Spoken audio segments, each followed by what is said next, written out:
don't have privilege when you basically just said that trans people aren't valid. They're not a thing. They're just girls pretending to be boys or boys pretending to be girls. Okay. Like, okay. Oh, someone's excited. Okay. Sex is biological, but gender is a completely different thing. No, gender is not disconnected from sex. So. It's not completely disconnected, but it's still a cultural thing. It's still from society. It's okay. No, it is not in the mind. Okay, you're not a man if you think you're a man. And I didn't say pretending, or if I did, I shouldn't have said pretending. Let me amend. You said playing. Okay, I said a boy who thinks he's a girl. That's the usual phraseology I use. Not playing. I usually say a boy who thinks he's a girl or a girl who thinks he's a boy, which is technically what we're talking about here. As far as the actual psychological issues at play, it used to be called gender dysphoria or gender identity disorder. Now they call it gender dysphoria. The idea that sex or gender are malleable is not true. Okay, and I'm not denying your humanity if you're a transgender person. I am saying that you are not the sex to which you claim to be. You're still a human being, and you're a human being with an issue that I wish you Godspeed in dealing with in whatever way you see fit. But if you are going to dictate to me that I'm supposed to pretend that men are women and women are men, no. My answer is no. I'm not going to modify basic biology because it threatens your subjective sense of what you are. Okay, but you're still saying these kids should not be accepted because they don't really fit in either place? They can't just I'm saying that the Boy Scouts have a standard. You must be a biological boy to be a Boy Scout. You have to be a boy to be a Boy Scout. Where's that written, though? Okay. In the name Boy Scouts. Because this is a very because for all of human history, boy meant boy and girl meant girl. Boy did not mean girl. And if I call you a moose, are you suddenly a moose? Okay, if I redefine our terms. No, yes, that's right. Men and women are a completely different thing. This is true. Have you ever met a man or a woman? They're completely different. You can't just say you're a cat. It's not a thing. It's genders. It's not saying you're okay, why is that? I don't understand. Why? Okay, let me ask you this. Okay, I won't ask you how old. I will ask you how old you are, okay? Because you're young enough that it's probably not insulting to ask you. So. I'm 22, so I'm probably young and naive, right? No. Why aren't you 60? Why aren't you 60? Because and why can't you identify as 60? What is the problem with you identifying as 60? It's not the same as gender. You can't just... You're right. Age is significantly less important than gender. You can't magically change your gender. You can't magically change your sex. You can't magically change your age. You can still legally change it. People recognize you. can't legally change your age, by the way. Obviously. You can change your name, you can change your sex, you can change your identity. Just because you can do things legally doesn't mean that they are correct biologically. You could do lots of things in the past that were incorrect biologically and incorrect legally. For a long period of time in the United States, sterilization of the mentally ill took place. That didn't make it okay. Skinner versus Oklahoma. Justice Oliver Wendell Holmes wrote the decision. Right. I still don't understand how you're accepting these children that are... It's not a matter of open-minded and accepting. I want them to get treatment that they see fit, but that's not involving me. The idea behind the transgender movement as a civil rights movement is the idea that all of their problems would just go away if I would pretend that they were the sex to which they claim membership. That's nonsense. The transgender suicide rate is 40%. It is 40%. And according to the Anderson School at UCLA, it makes no difference. There's a study that came out last year. It makes no difference, virtually no difference, statistically speaking, as to whether people recognize you as a transgender person or not, which suggests there's a very high comorbidity between transgenderism, whatever that mental state may be, and suicidality. That has nothing to do with how society treats you. Do you think it could be because of they're bullied at school? No, I don't think that. I do not think that the discrepancy. I do not think the discrepancy. First of all, I'm against bullying of any sort. Okay, the idea that somebody would beat somebody up is terrible. Okay, as somebody who's viciously bullied in high school, I'm not a fan of bullying. But the idea that the normal suicide rate across the United States is 4%. The suicide rate in the transgender community is 40%. The idea that 36% more transgender people are committing suicide because people are mean to them is ridiculous. It's not true, and it's not backed by any science that anyone can cite. It is pure conjecture. In fact, it's not even true that bullying causes suicide, according to a lot of studies.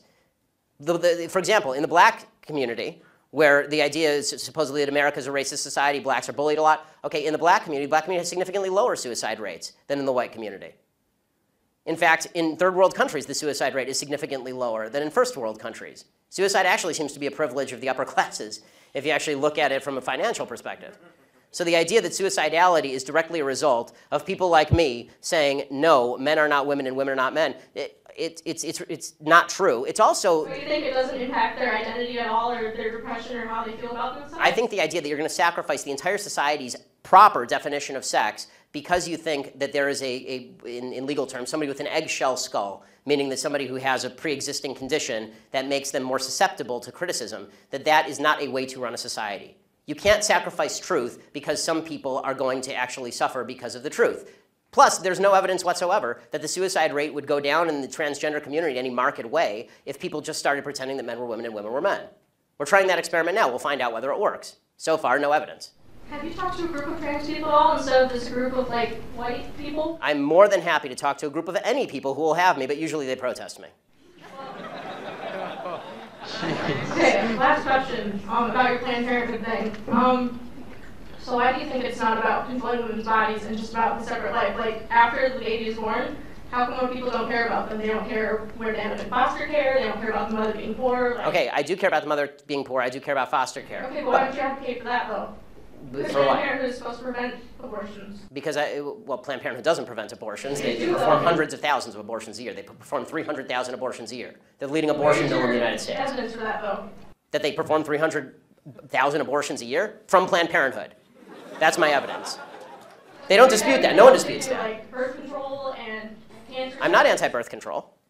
I know. Birth control is extraordinarily cheap. That provides affordable birth control, which would in turn... Okay, they're not the only people in America who provide affordable birth control. You can go get a pack of condoms down at the local CVS for 12 bucks. Condoms are great. People need medication, too. Yes, and it's true that most forms of birth control are also extraordinarily cheap on an annualized basis. Unless you have a severe problem, most birth control is very cheap and readily available. And I'm not against people going and getting that from Planned Parenthood. As you may have noticed, I'm mostly against abortion. If you want to go to Planned Parenthood and get a contraceptive, go for it. I don't care. I do care when you start killing babies. This is a problem for me.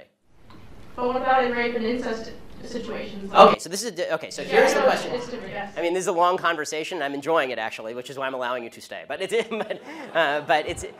question of rape and incest. First of all, important to note, rape and incest are not only a vast minority of abortion cases. They're an extraordinarily low percentage of abortion cases. So if we can first stipulate that all the other abortions are bad, then we can talk about that other one. Can we do that? Are all the other abortions bad, or are those ones okay? And you're just using this as an excuse to make the other ones okay. They're all okay. Ah, good. Someone who's honest. So, who's the honest fellow? Who's okay? Yay, honest people. Good. I like the honesty. Okay, so all abortions are okay. So, oh, a sign that I can't read because it has lots of words on it. Okay, so I have one question for you and one question only on abortion. Does the vagina, the vaginal canal, magically confer personhood? Answer, does the vagina magically confer personhood? Yeah, raised hands are okay. You, sir. No, the first breath does. The first breath confers personhood. Okay, so if the baby is in the womb and is exactly the same size and has not yet breathed, and you take a knife and you stab the baby in the head, a fully formed 9-month-old baby, it is not a human. The only thing that makes it a human is when it takes a breath. It has to independently breathe. I mean, I'm going to be honest. I'm going to stick to it, yeah, because I'm also pro-capital punishment and pro-selective suicide. So I'm going to stick with it. Selective suicide? Yeah, I assume you mean elective suicide. I mean elective suicide. Elective suicide. Okay. Yes, I'm not going to make someone commit suicide. Okay, that's good, because that wouldn't be suicide, that'd be homicide. That, by the way, I'm for capital punishment too, because people who kill people should be killed, but babies who have not killed people should not. And this is my basic position on abortion. So let me just, but I'll get your answer because you're the one who asked the question. Are you willing to stipulate that all the other abortions are bad? Just rape and incest bother you? I mean, no, I believe a woman should have the right to move Got on. it. So it's an excuse, right? So it's an excuse so that we can say that, so that we can take the marginal case and then say that the marginal case applies to all cases. Okay, that's again, faulty thinking. But if you want me to answer specifically on rape and incest, here is my basic answer. Rapists should be castrated or killed. You shouldn't kill babies. End of story. But are they ever castrated and killed? Most rapists don't even get convicted. I agree, and that's usually the left side of the aisle because the left side wants to let them out after 5 years in prison. I want them castrated or killed. I'm telling you what my belief is. My belief is not public policy at the moment. But I think, would you agree with me on that one? Can we at least get a little agreement to finish this particular part?